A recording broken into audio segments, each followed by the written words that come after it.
بسم اللہ الرحمن الرحیم۔ آج جمعہ کے موقع سے ہم سورہ کہف کی ایک آیت میں غور و فکر کریں گے۔ وہ آیت اس طرح سے ہے کہ اللہ رب العالمین فرماتا ہے قال هذا فراق بینی و بینک سأنبئک بتأویل ما لم تستطع علیہ صبرا۔ جبکہ دوسری آیت میں فرمایا اسی صفحہ میں ذلک تأویل ما لم تستطع علیہ صبرا،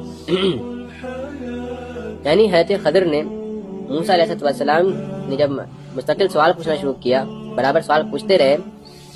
تو آخر میں جب جدائی کا وقت آیا کہا کہ اب تم سے صبر نہیں ہو پائے گا، تو یہاں سے ہماری ملاقات ختم ہوتی ہے۔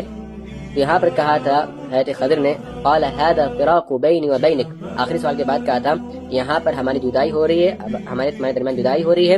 سأنبئک بتأویل ما لم تستطع علیہ صبرا، میں تمہیں بتاؤں گا معاملے کے بارے میں جس پہ تم سے صبر نہیں ہو سکا۔ اور پھر اسی صفحہ کو جب ختم کیا، جب تمام قصہ بیان کر دیا، تو کہا ذلک تأویل ما لم تستطع علیہ صبرا۔ کرنے کا مقام ہے کہ پہلی آیت میں آیا تستطع ما لم تستطع علیہ صبرا، یعنی تا کا اضافہ ہو اس میں،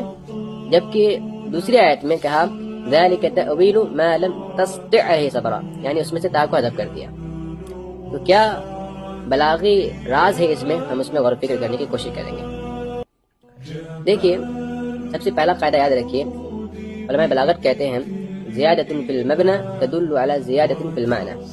کہ جب کسی لفظ میں، کسی کلمے میں کسی حرف کی زیادتی کی جاتی ہے تو اس کے معنی میں بھی زیادتی پیدا ہو جاتی ہے، یعنی کہیں نہ کہیں اس زیادتی کا ایک معنی اور ایک اثر چھوٹتا ہے اس کلمے پہ۔ آیت میں کہا تستطع، تا کا اضافہ کیا، اور ایک میں کہا تا کو حذف کر دیا، یعنی پہلا فعل بھاری ہے جبکہ دوسرا فعل ہلکا ہے، ایسے بھی اس کا تعبیر کر سکتے ہیں۔ تو قرآن نے فرق کیسے کیا؟ اس آیت میں تا کا اضافہ کیا اور اس آیت میں تا کو حذف کر دیا، اس کے اندر راز کیا ہے؟ تو علماء بلاغت کہتے ہیں کہ جب آپ پورے قصے کا سیاق دیکھیں گے تو سیاق اس طرح سے ہے کہ حضرت خضر کے ہاتھوں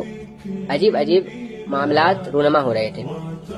جن کو دیکھ کر حضرت موسیٰ تعجب میں پڑ جا رہے تھے، اور اسے صبر نہیں ہو پا رہا تھا، ان کا دل گویا کہ بھاری ہو جا رہا تھا،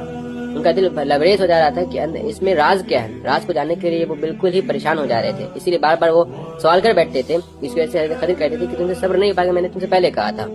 یہاں پر بھی اسی طرح سے ہوا، جب 3 سوالات کے بعد مجھے صبر نہیں ہو سکا، دل کو گیا کہ ان کا دل بھاری ہو چکا تھا جاننے کے لیے کہ اس کے پیچھے راز کیا ہے، ان تمام معاملات کے پیچھے، تو وہاں پر فعل لایا گیا تستطع، یعنی فعل کو بھاری لایا گیا اس لیے کیونکہ حضرت موسیٰ علیہ السلام کا دل اس وقت بھاری تھا، بھرا ہوا تھا جاننے کے لیے کہ کیا ہے اس کا راز۔ لیکن جب تمام معاملات کے بارے میں بتا دیا کہ راز کیا تھا، کیوں ہم نے ایسا کیا، تو گویا کہ اب تمام راز کو جاننے کے بعد ان کا دل ہلکا ہو گیا